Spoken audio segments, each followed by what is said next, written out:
सरकारी कर्मचारियों का क्रमशः 2 दिन और 1 दिन का वेतन काटकर कोरोना महामारी से निपटने के लिए धन का प्रबंध करने का सरकार का निर्णय सरकार की अनुभवहीनता का परिचायक है। कांग्रेस प्रवक्ता प्रेम कौशल ने एक बयान जारी कर सरकार के इस निर्णय की आलोचना करते हुए कहा कि वेतन में कटौती कर कोरोना से नहीं लड़ा जा सकता। इसके लिए धन जुटाने हेतु सरकार को अनावश्यक खर्चों में कटौती करने के साथ अलग अलग विभागों में जो धन खर्च नहीं हुआ उसका इस्तेमाल इस आपदा का मुकाबला करने के लिए करना चाहिए तथा प्रदेश में अनेक ऐसे प्रोजेक्ट हैं जिनको स्थगित कर जनता को इस आपदा से बचाने के लिए धन का प्रबंध किया जा सकता है। उन्होंने कहा कि प्रदेश में कोरोना वायरस के कम्युनिटी स्प्रेड के लिए पूरी तरह से सरकार जिम्मेदार है, क्योंकि नवरात्रों के दिनों में लाखों की तादाद में दूसरे प्रदेशों से श्रद्धालु देवी देवताओं के दर्शन करने के लिए आए, जिनमें से कई संक्रमित भी थे और बाहर से आने वाले संक्रमित लोगों तथा यहाँ के कुंभ और अन्य स्थानों पर तीर्थ यात्रा में गए लोगों के माध्यम से संक्रमण के मामले बढ़े। सरकार ने बाहर से आने वाले लोगों को लेकर कोई नियम नहीं बनाए, जिसकी वजह से आज महामारी विकराल रूप धारण करती जा रही है।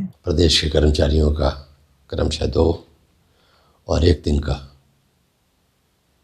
वेतन काटकर कोरोना महामारी से लड़ने के लिए धन का प्रबंध करने की सरकार की योजना, सरकार का निर्णय,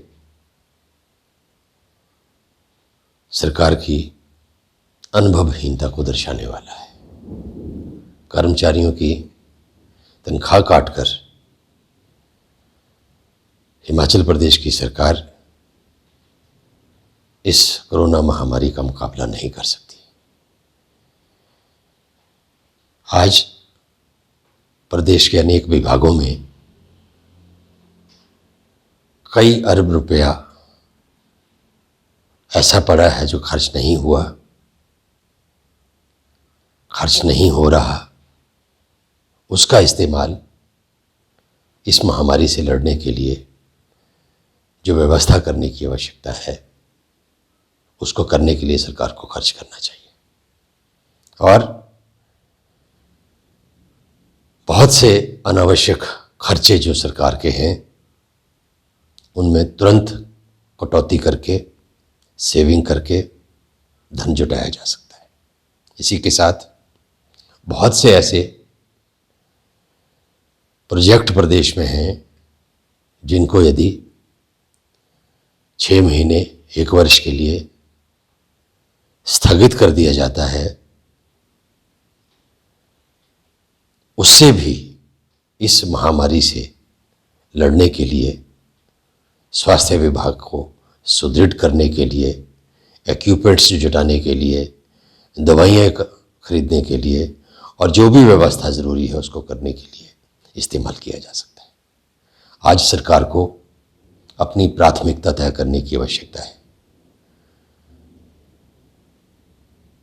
हिमाचल प्रदेश की जनता, हिमाचल प्रदेश के लोग प्राथमिकता है सरकार की, या सरकार के दूसरे जो गतिविधियां हैं वो प्राथमिकता है।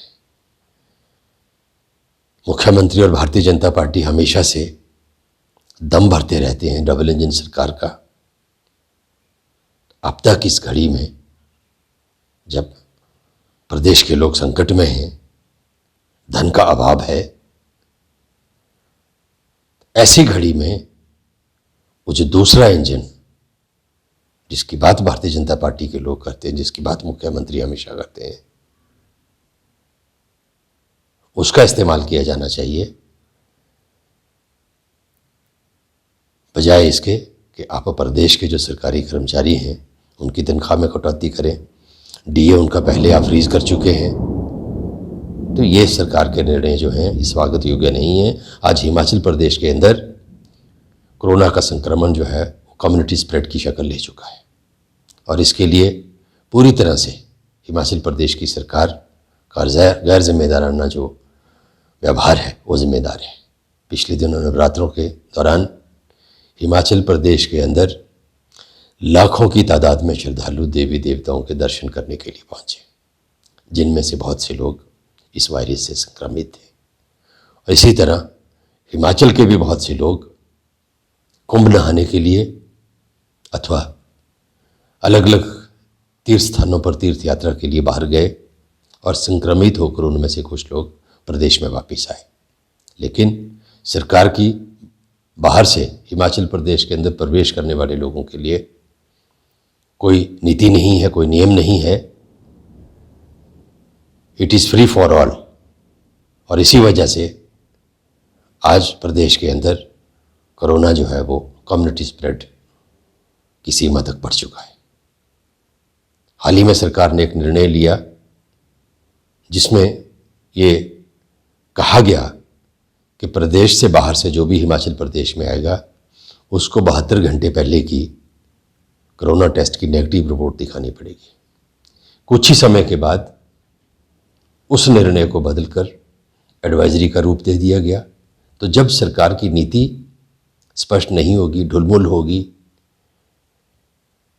सरकार कोई नियम नहीं बनाएगी और नियम बनाएगी तो उनकी पालना नहीं होगी, तो कैसे आप इस प्रदेश के लोगों को इस संक्रमण से बचाएंगे, ये किसी की समझ में नहीं आ रहा। हमीरपुर से ब्यूरो प्रमुख सुरेंद्र कटोच की रिपोर्ट।